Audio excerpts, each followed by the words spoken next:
All right, we back.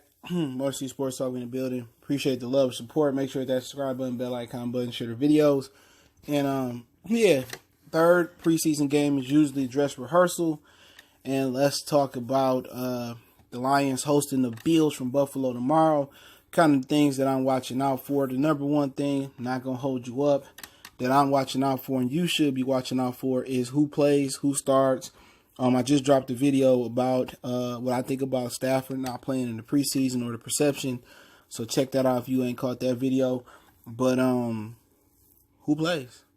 You know, with Daniels, Flowers, Harrison get an opportunity to gel, and you know Davis is expected to play. Jared Davis. What happened? You know they're gonna do more. You know the formations they're gonna do more 3-4, 4-3, 4-4. You see, kind of a prequel of what's to come for season week 1. You know, so who plays is very, very vital. You know, because everybody just act like preseason don't matter. But practice, you don't get a live rush. You don't get a game feeling. You don't get the energy from the crowd. You don't get the anxiety. You don't get the defenders firing off the ball like it's a real game. Practice is practice. You could be a great practice player, but it not matter in the game when the lights come on. So I want to see who plays, see who starts at the cornerback position opposite of Darius Slay. And that's what I'm looking at. You know, who plays at the left guard position, Wiggins or Joe Dow, which I feel that they should have kept Graham Glasgow at least over to that left side. So I don't understand them moving him to the right. But it's a method behind their madness. And you know, just want to see who is healthy and who's showing up and who playing. Is Matthew going to play? Is Marvin Jones going to play? I just know he just came back to practice. They got a lot of guys who ain't in sync. And I understand you being a veteran and you playing a lot in this league, but guess what? It ain't always as easy as just, you know, getting on the bike and riding it. You know what I'm saying? Guys are coming off real serious injuries. And when you coming off real serious injuries, do you trust you cutting? If it's a lower injury, if it's an upper body injury, can you get off the line if you're a receiver? It's a lot to ask. For somebody who ain't played in, for Marvin Jones since what? I can't remember. Sometime in the middle of last season to get out there and play. Mike Daniels coming off a foot injury. You know what I'm saying? Harrison ain't got no live play. And also building that camaraderie and gelling in between each other. Another thing I'm looking for is the defense being able to contain Josh Allen and not let him beat him with his legs. Let's see if they got gap discipline tomorrow. Whoever out there, first stringers, second stringers, third stringers, guys that's not going to make the team and work at, you know, Sally Mae or Walmart, whatever they're doing. Let's see if they got gap discipline tomorrow on defense. Let's see if they can contain Josh Allen and not let him run wild. That's something I'm looking at. And kind of to piggyback and give like a subsidiary to that, I want to see how they come out tomorrow. Now, versus Houston, they came out better, you know. They got it off to a better start. They look like a professional football team. Now, last preseason, they looked terrible. The first week in preseason this year, they looked terrible versus the Patriots. They didn't look like a professional team. They didn't come out there. They didn't look prepared. I'm looking for the Lions to look prepared and look disciplined across the board. But I'm looking at gap discipline. I'm looking at keeping Josh Allen in the pocket if he playing, contain. And I'm looking for them to look clean and just disciplined. Not necessarily mean they got to pitch a shutout or look perfect. I just want to see discipline, you know, and I want them to look prepared. I'm also looking at Jelani Tavai. It's kind of his first real football game, really. If everybody playing in this dress rehearsal, let's see if he can rise to the occasion and look good versus some first stringers out there. May it be next to Davis in the 3-4. May it be playing outside in the 4-3. May it be playing only middle linebacker in the 4-3. Let's see how he looks. Okay, that's another guy I'm looking at. Also, I'm looking at how the cornerbacks holding up. If they get a few of their regular rushers other than Robinson, who played last week, and Romeo Rockwell, if they able to get a Daniels or a Snacks in there or whoever, I'm not sure what's hand, how long he gonna be out. They get some of their usual suspects, Kennard, a little bit more time coming off the edge. Let's see how the corners look if they get a live rush or some live linemen and linebackers there that can provide some pressure and do their job and not dealing with third and fourth stringers and actually be covered all day. So let's see how they look. Obviously, I'm looking at the tight ends. I'm looking at Hockenson. I'm looking at Jesse James. Looking at how they going to kind of, if Stafford playing, I'm trying to look at kind of a prequel on how they going to use the tight ends. I'm looking at kind of a prequel of the offense in general. Are they going to spread it out? Are they going to be in heavy? They going to be in personnel 2 or 3 tight ends?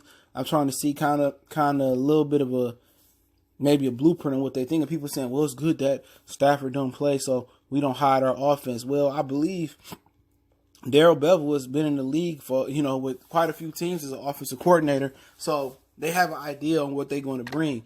And I think a lot of people have an idea what Kerryon Johnson can be, what Galladay is becoming, what Marvin Jones is. So I don't think it's a secret. You don't need to hide their offense. People around the league know exactly what that offense is going to be because Darrell Bevell's been around the league. Now, can he make some tweaks while he's been retired or make some tweaks and install some things? Yes. Yes, he can. But from a Buffalo aspect, it depends on who plays. If Shady McCoy plays, it's a good test for a lot of young players to try to contain him because he's a guy that's been compared to Barry Sanders with his lateral quickness in and out the hole. And you're going to need gap discipline once again to contain not only Josh Allen, but Shady McCoy that can bounce from one gap to another gap, or one side of the line to the other line. So discipline is going to be a key. Being prepared is going to be a key. Jelani Tavai, I want to see how he's going to be playing the key. Seeing who playing is going to be a key. And a lot of the rooks, that's what I'm looking at, man. This ain't DEFCON 9000. It ain't DEFCON 1. There's no expectations going in here. But if a lot of the starters play, I just want to kind of see if they prepared. That's my number one thing. I want to see how they come out prepared. If they not prepared like they was in week 1 of this preseason versus Patriots and like they was all last preseason, then I'm worried.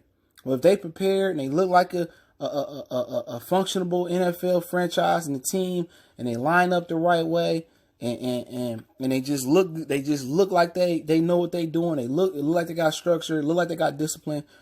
Really wouldn't worry, but I really wouldn't read into tomorrow preseason game tomorrow, especially if Matthew Stafford is not starting at quarterback. But we'll see. Buffalo is a tough team.